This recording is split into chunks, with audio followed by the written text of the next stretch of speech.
Hello, everyone. Thank you for joining us for the WWF Insider Series virtual event. My name is Charlie Sheeran, and I'm a Senior Director of Philanthropy here at WWF. In a couple of minutes, I'll introduce Nelly Kadagi, who will talk to us about the Russell E. Train Education for Nature program. But before I turn it over to Nelly, I want to point out a few things about today's virtual event. We will have time for questions following the presentation. If you have a question you would like to ask Nelly, please use the Google form below the video player in your web browser. Our team behind the scenes will be monitoring your submissions throughout the presentation, and we will try to answer as many questions as possible during the Q&A portion of this event. If you'd like to maximize the size of the video screen, float your mouse over the video player, and at the far right of the toolbar on the bottom, click the expand icon. To exit out of full screen mode, which you may want to do to submit your question, you can minimize your video by pressing the escape button on your keyboard. And a final note, we will be recording today's webinar so we can share it on the WWF website. Now for today's topic. Today's conservation challenges are more complex than ever before and require advanced skills and technical knowledge.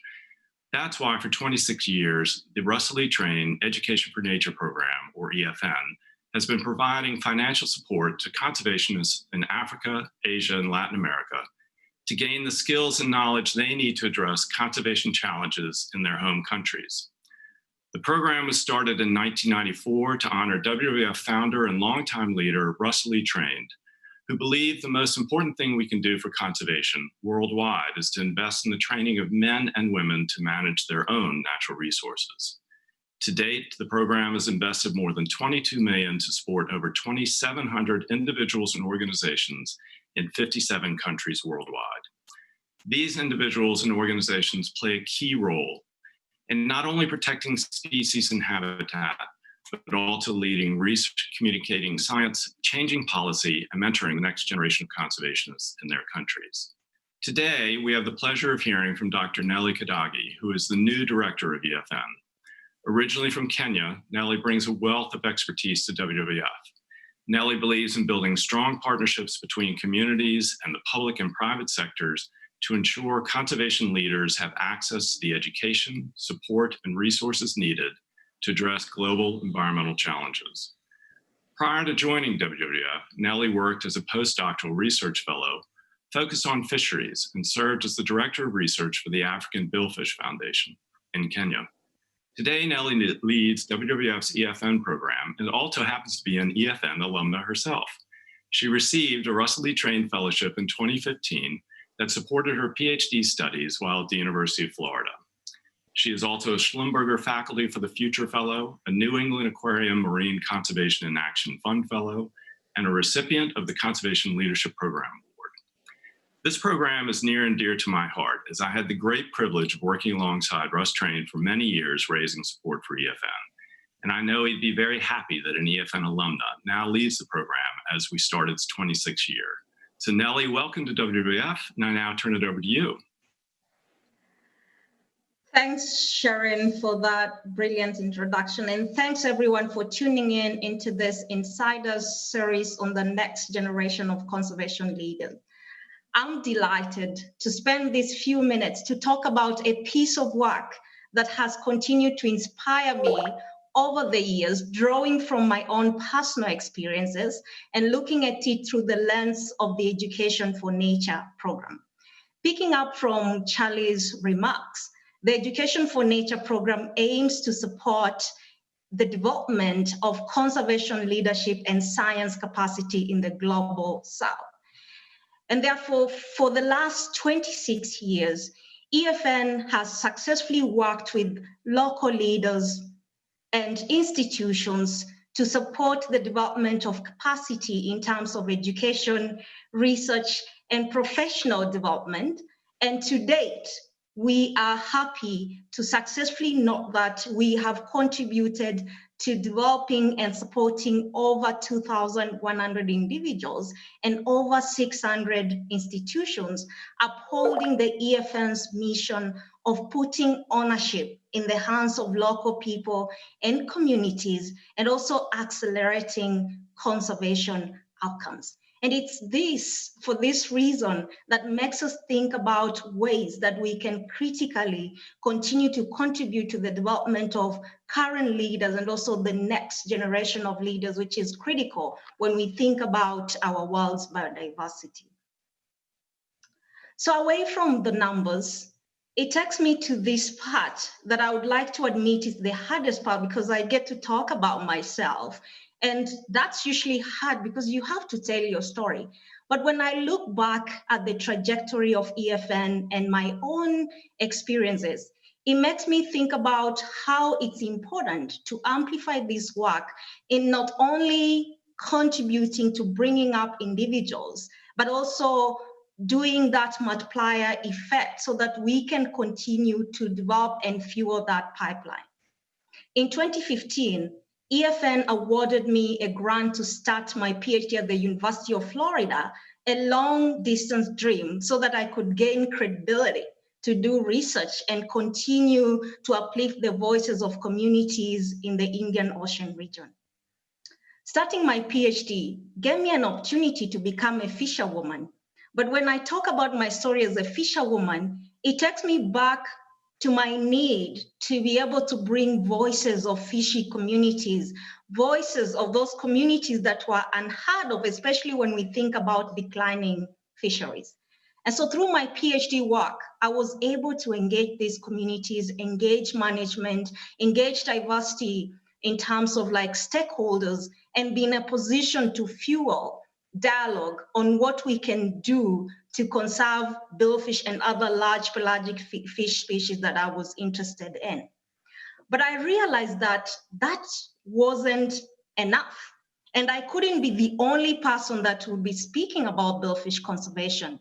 I had to think about how can I bring more young people to the table. And so in 2016, the Education for Nature program awarded me another grant, the Conservation Workshop Grant, which allowed me to bring together young people, over 200 people across Kenya and across the coastal East Africa region, to talk about ways that we can collectively think about conserving our biodiversity. While I achieved my PhD, which I'm proud of, this is one piece of work, when I look back, I count it as one of my most successful in terms of my journey of becoming a conservation leader.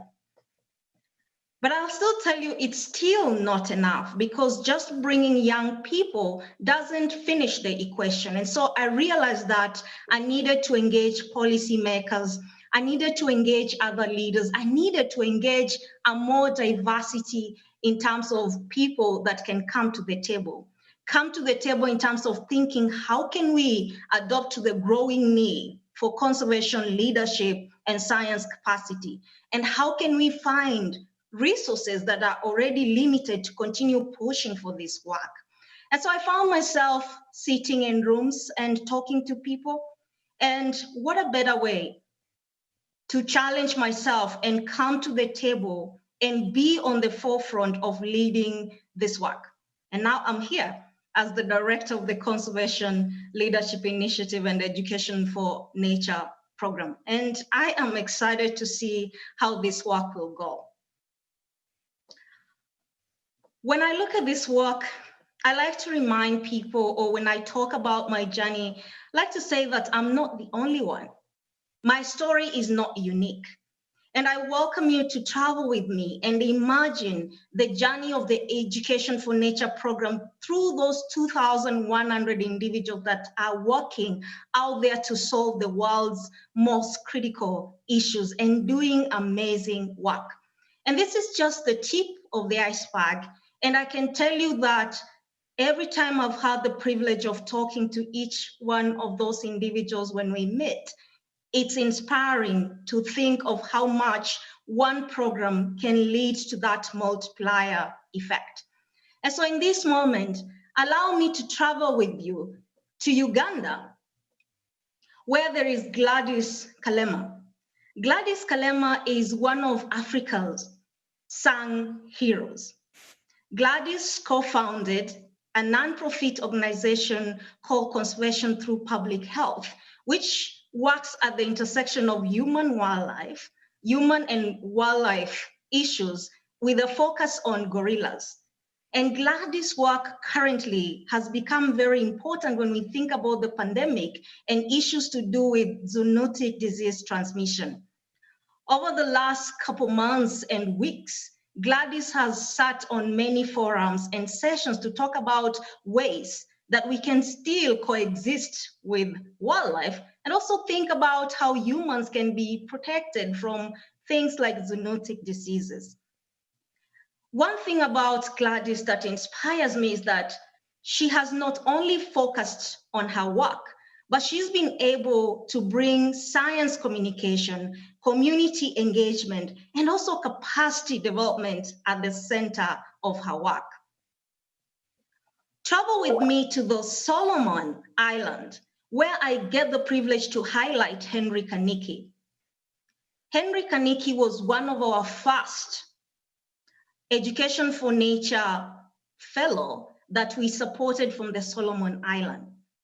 Henry's work looked at assessing the effects of climate change on hawksbill turtle, which happens to use the Annabon Island in the Solomon Island as one of the most unique habitats.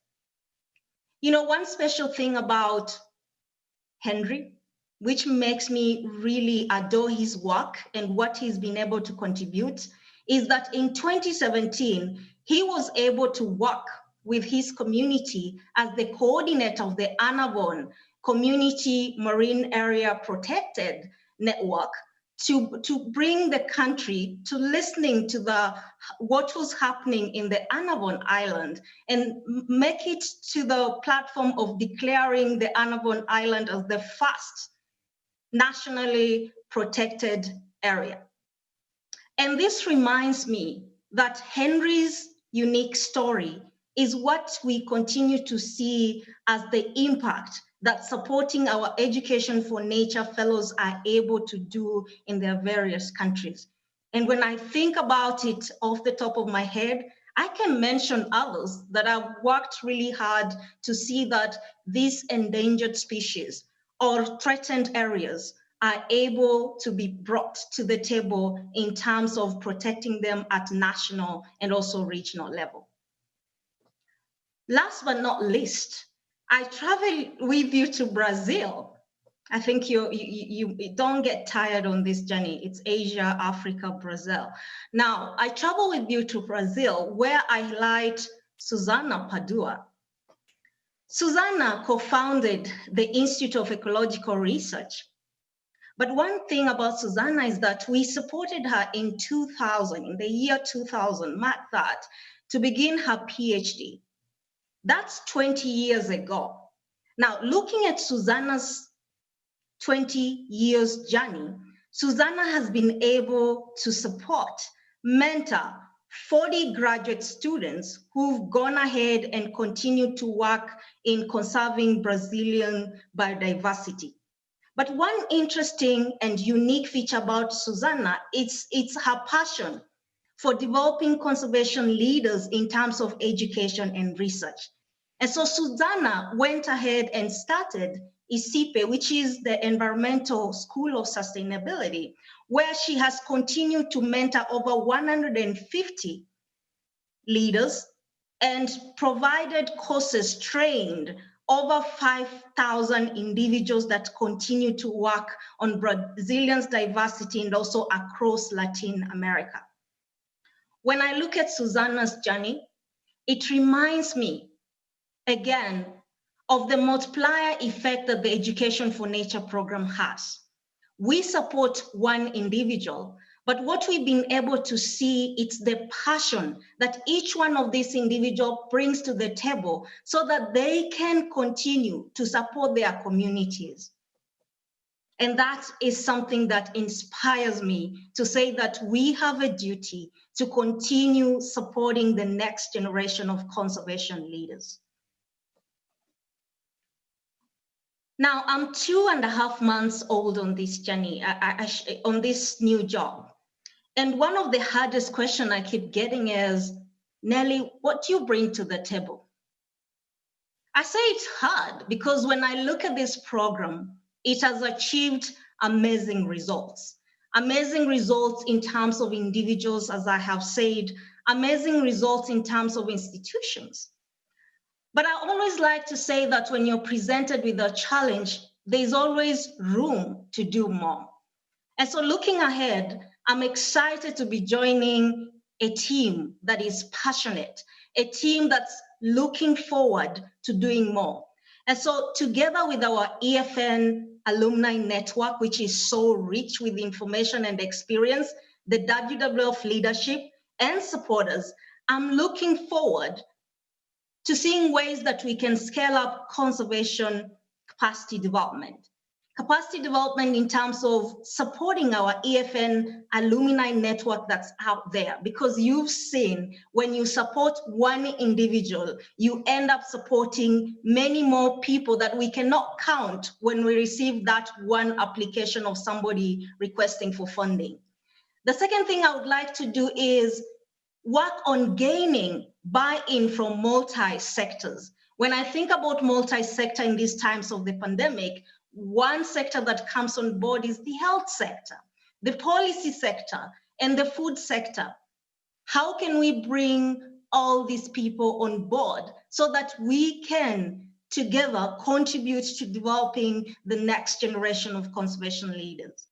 And lastly, again, when we think about issues that our leaders and our fellow network is doing outside there, I think about supporting local efforts. It's through these local efforts that you're able to see changes like what Henry Kaniki has been able to do in the Solomon Islands. Changes like what Gladys has done in Uganda in terms of us understanding the interaction between gorilla and humans. Changes like what Susanna Padua has done and many others in terms of making sure that they are not the only ones that talk about capacity development. Reflecting on what I've just said and thinking about the Education for Nature program and my journey, I always look at myself as a child of the village. Where I come from, and I'm sure you've heard about this many times, we say it takes a village to raise a child. It takes collective efforts to bring conservation leaders and conservation scientists on board. And so while we support one individual, as you've seen, these individuals go out there and contribute to what we need, requiring the right skills in the right places and the right people to continue addressing these issues, especially in those places that require us to address quickly, given that most of our species and habitats continue to be threatened and endangered. And when I think about you as an audience, you're part of this equation. You're part of this collective effort so that we can continue to develop our next generation of conservation leaders. And that's the village I'm talking about. Thank you. Nelly, thanks so much for that. That was great information. And I think everybody now understands why we're so excited to have you join WWF. And now we will go to our first question from the Google form.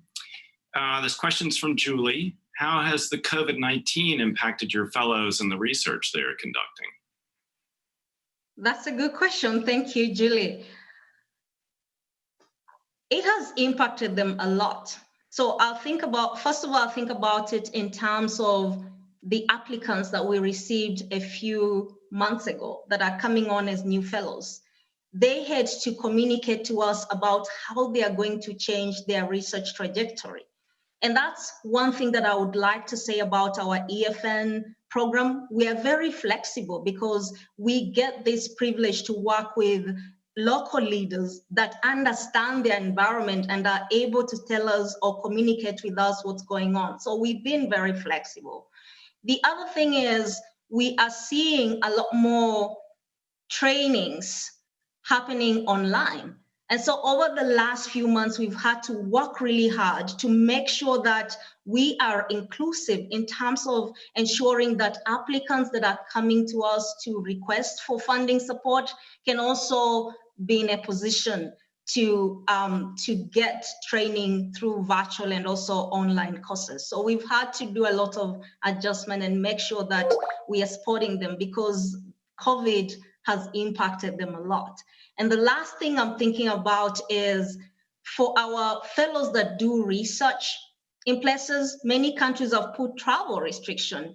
But what has been interesting is how our fellows have been able to adopt. I've seen fellows come to us and say, could you please support us so that we can continue to build citizen science on the ground? And that's just one way that I say this program is inspiring and unique because we can think in terms of flexibility and be in a position to adopt quickly with the pandemic and also post-COVID. Yeah, it's going to be very interesting to see how all this impacts all their research. The next question is from Dan. In many places around the world, being a conservation leader can be a dangerous and even fatal at times. How do you train next generation leaders for that unfortunate reality? That's a hard question, Dan, but I will draw it from my experience and then expand it to the young and also emerging leaders that I've been able to work with. It's dangerous, I agree. And I will give you an example of, I once traveled to a place that I had been warned that they do not receive women very well, especially when you're talking to fishermen. I'll say fishermen because right now we are gender sensitive and we have to say fishers to include women that fish too. But I realized that there were ways to be in a position to encounter and face this danger. And one way was to make sure that I had allies in the community. So I spend more time developing the connection with the key leaders in the community so that I could gain the protection and also the support that I needed.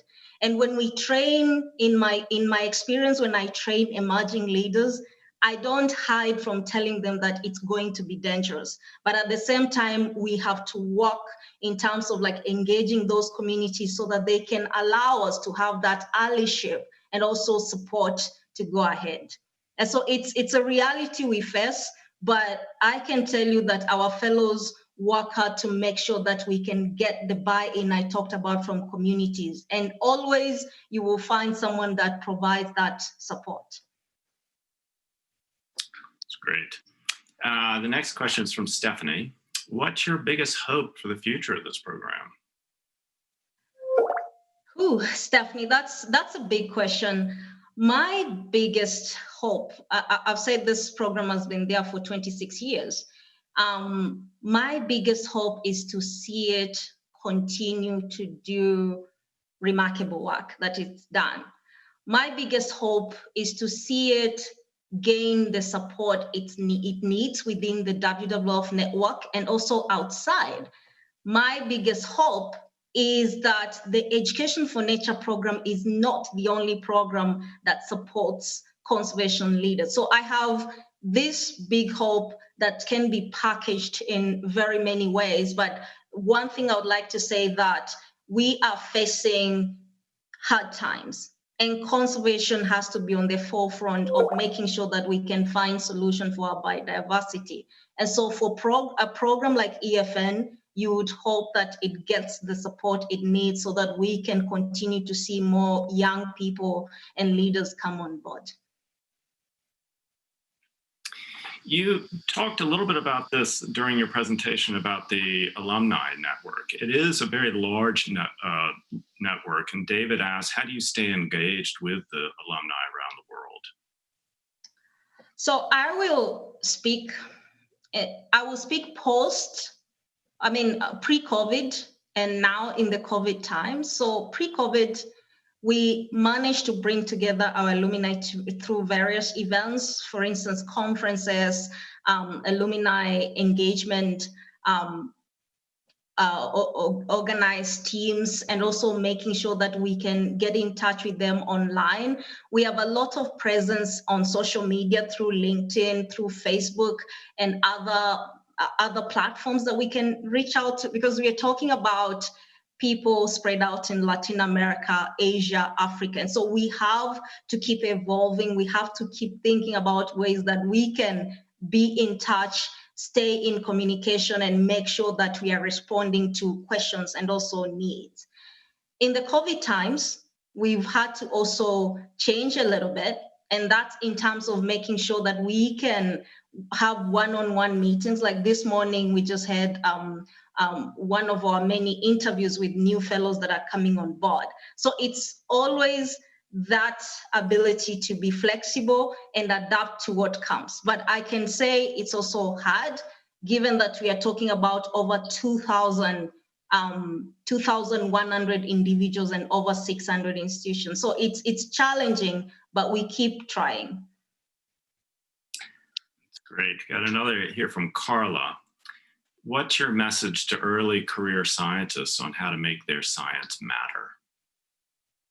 Ooh, today I'm getting very, very hard questions, but that's a good question. I think stay. I mean, like, it's really easy to give up. I can't tell you how many times I thought to myself when my friends were going into business courses and becoming bankers and making money, how many times I told myself, this is not it. I am lying. But conservation and science can sometimes be a thankless job if you're thinking about it in terms of like financial gain. But I like to tell early career scientists, young people, if you have the passion to see change in terms of what our biodiversity will look like, stay in it. Stay in it and keep pushing. Show up, just do the work. And eventually, it's taken me 10 plus years, for instance, to see billfish come to the surface of how decision makers are going to change what is happening. But again, if you think about 10 years, you look back and at the successes, you look back at the challenges, and they define your journey and make you who you are. So I would say to you, just stay and keep going. It's great. We have time for one more question from Sarah. You have supported individuals in a lot of different countries. How do you decide where to offer fellowships and who to support? That's a good question. So our application system is very transparent. So we usually put out a call, goes out, and we target people, as I said, from Latin America, Africa, and Asia. Internally, we have a review committee that sits down to make sure that they are evaluating the applicants and making sure that we can have the right individuals to support.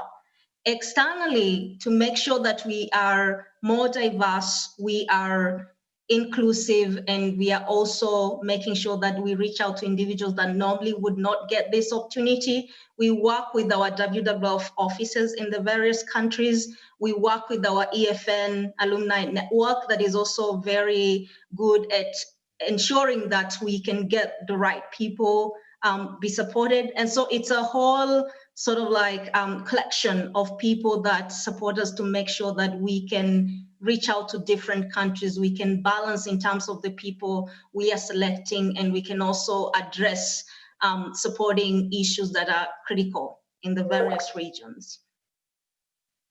It's great. Thank you, Nelly. Really appreciate it. This has been a great conversation, and I think everybody's excited to see where you take this program next. And I want to thank everybody for all their questions, and that's going to do it for us this afternoon. But we really appreciate you carving out time in your schedule to join us for this installment of the Insiders Virtual Event Series. We're going to be following up today with an email that includes a link to a recording of today's program, along with a survey about your experience. We want to make sure we adjust and improve future events where we can, so please be honest. We also hope you'll share the recording with your friends and family. Finally, please mark your calendars for the next installment of the WWF Insiders Virtual Event Series on Thursday, August 20th at 2 p.m. Eastern Time. We will hear from Aaron Simon, who's the head of our Plastic Waste and Business Program. And then keep checking your email inbox or wwf.events.org for information on future installments of the Insiders series. Thank you again for joining us, for your commitment to conservation, and for your support of WWF. See you next time.